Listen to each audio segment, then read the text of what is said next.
નમસ્કાર મિત્રો, એસએસટીવી ન્યૂઝમાં આપનું સ્વાગત છે।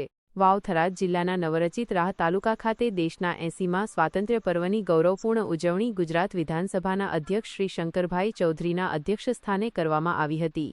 અધ્યક્ષશ્રીએ રાષ્ટ્રધ્વજ લહેરાવી તિરંગાને સલામી આપી હતી। આ પ્રસંગે તેમણે દેશની આઝાદી માટે પોતાનું સર્વસ્વ સમર્પિત કરનાર નામી અનામી સ્વાતંત્ર્ય સેનાનીઓના ત્યાગ અને બલિદાનને યાદ કરી તેમને નમન કર્યું હતું।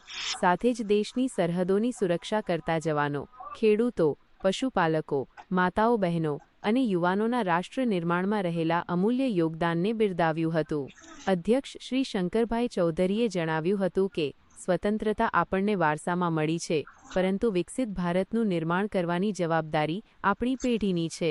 છેલ્લા અઢી દાયકામાં ગુજરાતે વિકાસની નવી ઊંચાઈઓ હાંસલ કરી છે।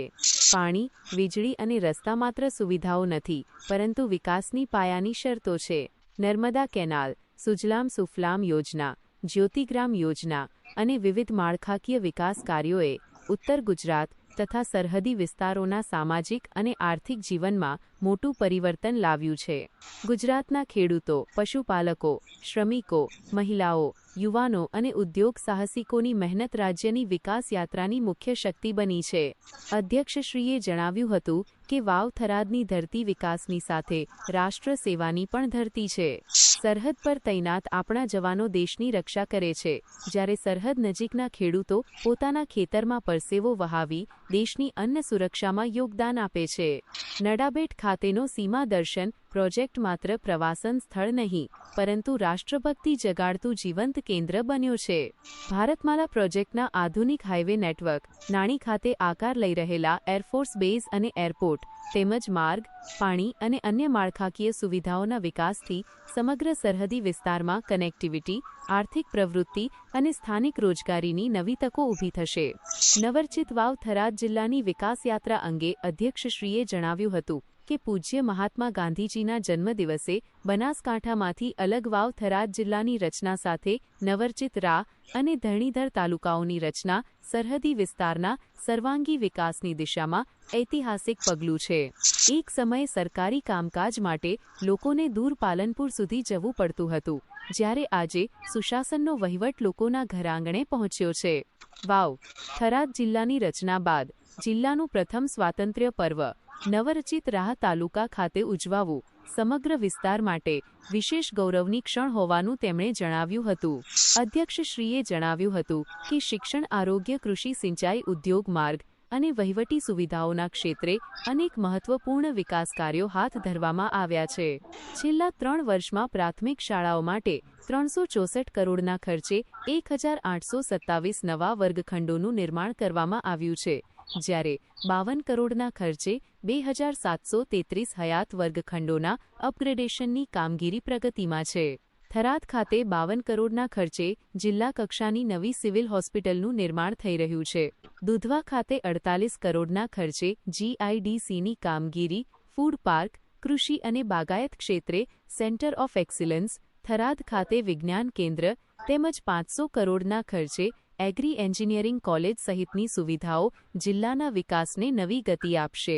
અધ્યક્ષશ્રીએ જણાવ્યું હતું કે થરાદ સીપુ, થરાદ ધાનેરા અને દિયોદર લાખણી પાઇપલાઇન મારફતે નર્મદા કેનાલના પાણીથી તળાવો ભરવા માટે 2350 કરોડના ખર્ચની યોજનાઓની કામગીરી પ્રગતિમાં છે। વાવ થરાદ વિસ્તારમાં 1600 કરોડના ખર્ચે માર્ગોના વિવિધ કામો પણ ચાલી રહ્યા છે। થરાદ ખાતે 70.71 કરોડના ખર્ચે ભવ્ય જિલ્લા સેવા સદન આકાર લઈ રહ્યું છે। જિલ્લામાં ભારે વરસાદ અને પૂરના પાણીના કાયમી નિકાલ માટે રાજ્ય સરકારે 1400 કરોડની યોજના મંજૂર કરી છે। આ વિકાસ કાર્યો થકી સરહદી વિસ્તારના નાગરિકોની સુવિધામાં વધારો થવાની સાથે કૃષિ, ઉદ્યોગ, વેપાર અને રોજગારીની નવી તકો ઊભી થશે। સ્વાતંત્ર્ય પર્વની ઉજવણી દરમિયાન વિધાનસભાના અધ્યક્ષ શ્રી શંકરભાઈ ચૌધરીના હસ્તે વિવિધ ક્ષેત્રોમાં શ્રેષ્ઠ અને પ્રશંસનીય કામગીરી કરનાર અધિકારીઓ, કર્મચારીઓ તથા નાગરિકોનું સન્માન કરવામાં આવ્યું હતું। આ પ્રસંગે અધ્યક્ષશ્રી સહિત મહાનુભાવોએ વૃક્ષારોપણ કરીને પર્યાવરણના જતન અને સંવર્ધનનો સંદેશ આપ્યો હતો। અધ્યક્ષશ્રીએ રાહ વિસ્તારના વિકાસ કાર્યો માટે 25 લાખની ગ્રાન્ટનો ચેક જિલ્લા કલેક્ટરશ્રીને અર્પણ કર્યો હતો। અધ્યક્ષશ્રીએ ખુલ્લી જીપમાં સવાર થઈને ઉપસ્થિત પ્રજાજનોનું અભિવાદન ઝીલ્યું હતું.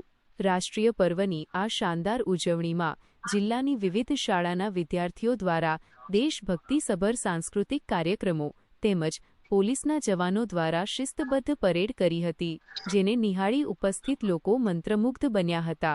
અધ્યક્ષશ્રીએ ખાસ કરીને યુવાનો અને વિદ્યાર્થીઓને પાણીનું એક પણ ટીપું વ્યર્થ ન જવા દેવા, પર્યાવરણનું જતન કરવા, નશામુક્ત અને સ્વસ્થ સમાજનું નિર્માણ કરવા, દીકરીઓને શિક્ષણ, સુરક્ષા અને સમાન તક આપવા તથા વર્ષ 2047 સુધીમાં વિકસિત ભારતના નિર્માણમાં પોતાનું યોગદાન આપવાનો સંકલ્પ લેવા આહ્વાન કર્યું હતું. આ પ્રસંગે બનાસકાંઠા સાંસદ શ્રી ગેનીબેન ઠાકોર, જિલ્લા પંચાયતના પ્રમુખ શ્રીમતી રત્નીબેન પરમાર, જિલ્લા કલેક્ટર શ્રી મયુર મહેતા, જિલ્લા વિકાસ અધિકારી શ્રી કલ્પેશકુમાર શર્મા, જિલ્લા પોલીસ અધિક્ષક શ્રી ચિંતન તેરૈયા, અગ્રણી શ્રી નરેશજી ઠાકોર સહિત પદાધિકારીઓ, અધિકારીશ્રીઓ, પોલીસ જવાનો અને બહોળી સંખ્યામાં વિદ્યાર્થીઓ તથા નાગરિકો ઉપસ્થિત રહ્યા હતા.